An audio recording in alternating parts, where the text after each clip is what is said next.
I didn't fit into the classical system. I couldn't really, didn't have the heart to sort of make the effort to get into somewhere like the Royal College of Music to become a composer. I didn't really like pop music that much. It's not really very satisfying, it's, musically speaking. Ethnic music, well, it's all very well to be interested in African music and South American music, but I'm actually English, and I'm trying to find something which comes from us.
To Japan in 1972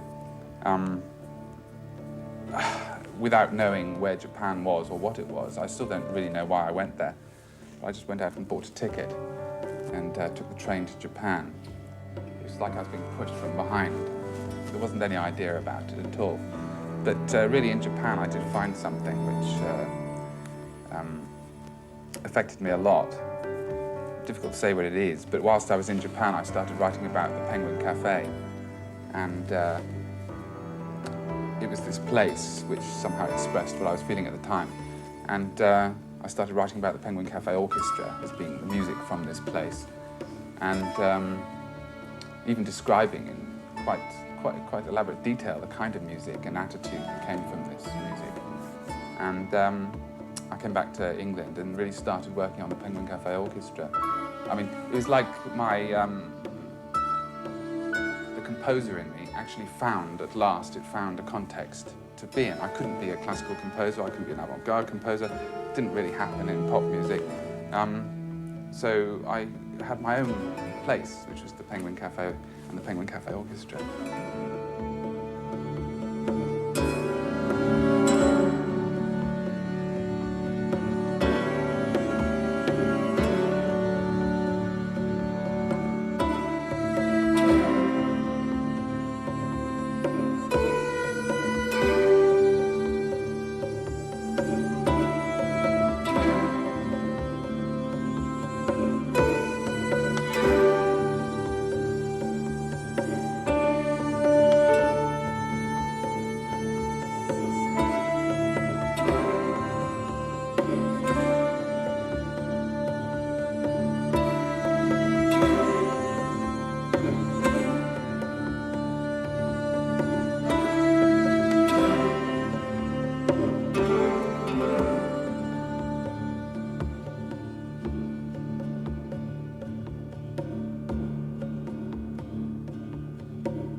Really, the first thing I heard of theirs that pinned me to the wall was Giles Farnaby's Dream, which is, I think, a 16th century English tune that they play with an arrangement very reminiscent of an old song called La Bamba. It's a sort of rock standard. It's a kind of model of what came later, because it was taking different elements and putting them together. And the two elements are there's a Renaissance piece called Giles Farnaby's Dream, which is a harpsichord piece, and it's sort of very beautiful and sort of elegantly put together harmony.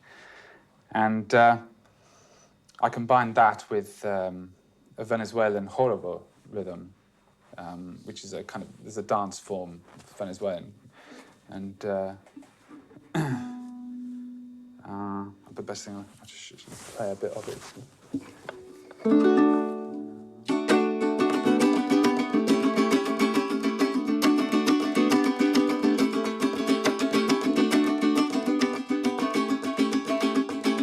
That sort of thing, you know. I mean, this, which is quite familiar to us. That particular kind of sound somehow.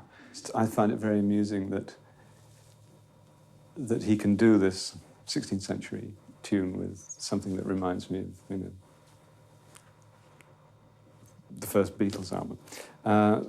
But it would be no more than amusing if it weren't for the fact that it's terrifically enjoyable as well. And you don't have to think about those things. You don't actually have to anatomize it and think this is this and this is that and this is the other thing and oh, isn't he smart making it all work here? It just sounds like a very enjoyable piece of music.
The three main string players, Helen on the cello, Geoffrey playing the viola, and Bob on violin, they come from completely different backgrounds. Helen comes from a classical background.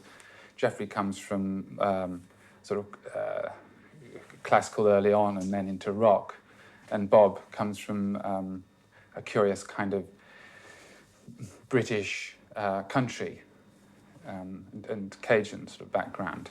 And so by just by the fact that I've got these three different players playing all at the same time. You've got these different influences bumping into each other just by their backgrounds.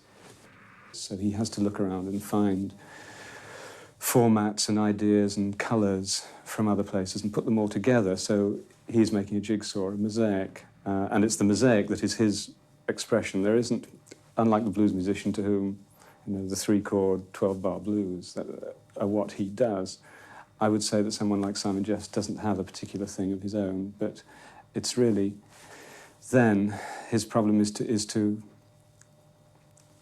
take from elsewhere and construct something as imaginatively as he can, and that's one of the real preoccupations of our time, I think, in not just in music, in all sorts of fields. The piece numbers 1 to 4 is it's built up on a basic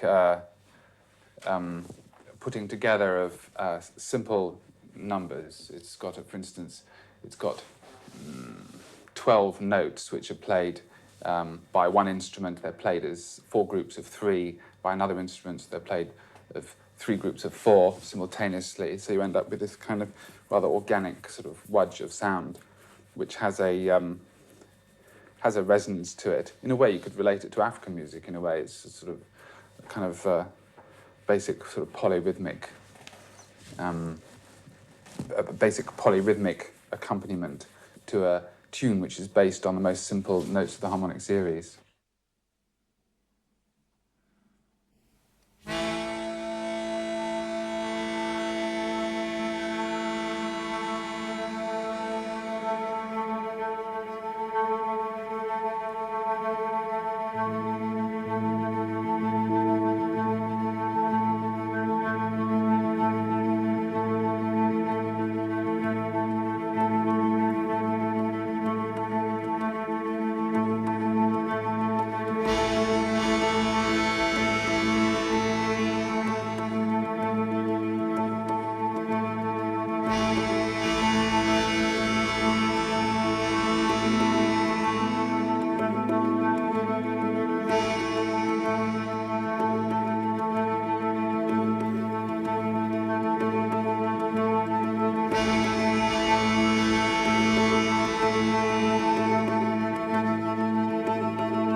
I remember seeing a documentary about penguins back before I went to Japan. And I remember being very, very touched by it because the way they behaved was definitely sort of reminiscent of us and the way we behave. And there were characters in it that seemed... You could understand what was going on. I mean, it was like us without consciousness. And in retrospect, I think that might have been why penguins came out as part of the idea.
Telephone and Rubber Band came about by initially, I was making a phone call upstairs here, and I got an engaged tone and a dialing tone at the same time, and basically it makes quite a nice riff. I mean, it's the engaged tone comes across as a straight 4, and the ringing tone actually, as I've often thought before that, it actually seems to be a kind of 5/4 time when you hear the ringing. You know, it's kind of 1, 2, 3, 4, 5, 1, 2.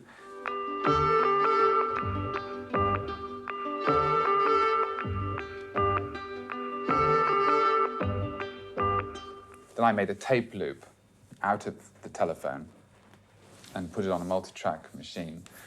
And then the next thing I did was I'd been playing around with this chair, which I'll pull this chair over. This is my electric chair, and basically it's an ordinary chair with a contact microphone on it and a rubber band on the back here, you see. And it plugs into the amplifier, and actually it makes quite a nice sort of bass instrument, you see. And I'll just put this out of the way. And that was the bass instrument I used. I recorded that onto the telephone, which is on tape, and that was the basic track. And then I added violins or whatever. And so it's called Telephone and Rubber Band.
It's not a music of great dramatic highs and lows. It doesn't have big peaks and valleys and so on. It keeps within a fairly tightly constricted range. And New Age music does some of the same sort of thing. New Age music is music that says, turn off your mind, relax and float downstream. Nothing dangerous will happen to you while you're listening to this. It will go on at much the same level. Now, the difference between New Age music and Penguin Café Orchestra music, I think, is that things do happen in Penguin Café Orchestra's music, that some events are taking place, development is taking place within the music. It just doesn't happen in a terribly obvious or assertive way. But it is music with beginnings, middles, and endings, and real development.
the last 5 years, I've started rediscovering classical music as being our major tradition from our culture.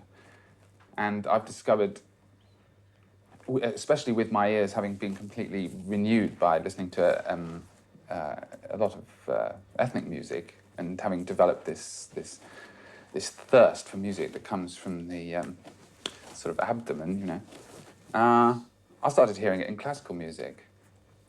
And it was like it was there all the time. And of course, the reason that I left classical music was because I was rejecting something. I was rejecting the sort of fusty, old-fashioned establishment. And the music hasn't changed. I've changed. And I've really found the answer to all my searches in classical music recently.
Well, I feel, in a way, there's a kind of classical feel in Southern jukebox music, although, I mean, it's not the whole of the piece, but it's there in the kind of sound, in the kind of cello sound. There is something classical. And also in Oscar Tango, there's a kind of string movement, the way the strings play together. It's got a sort of, it's got a slightly sort of Beethoven quartet feel in it, although that's not what it is, but it's there in the piece. And it's got this sort of familiarity to it.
Well, we seem to produce an album about, let's see, 84 was the last one, now here on 87. It takes about 2.5 years to make an album.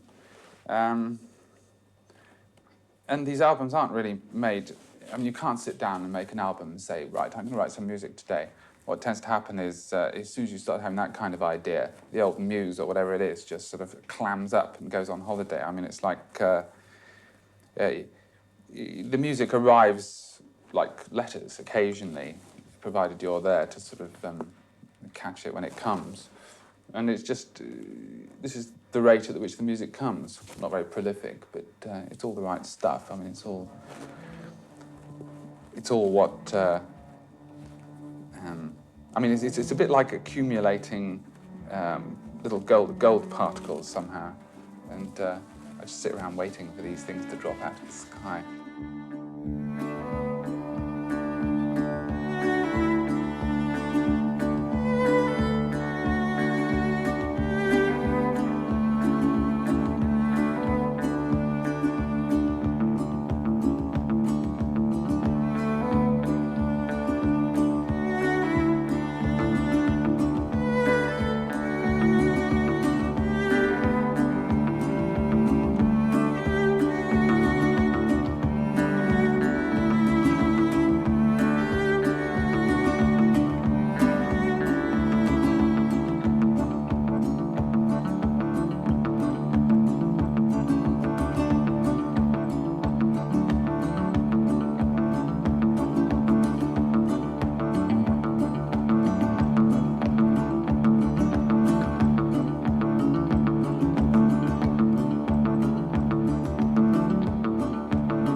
great auk, a native of the Atlantic, was the original penguin, or whitehead in Welsh. By the beginning of the 19th century, the numbers of great auks were already diminishing rapidly as a result of reckless persecution by man. Continued hunting and natural disasters were to finally wipe them out completely.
On the 3rd of June, 1844, off the coast of Iceland, 3 fishermen discovered the last 2 living great auks. They were a breeding pair with a single egg.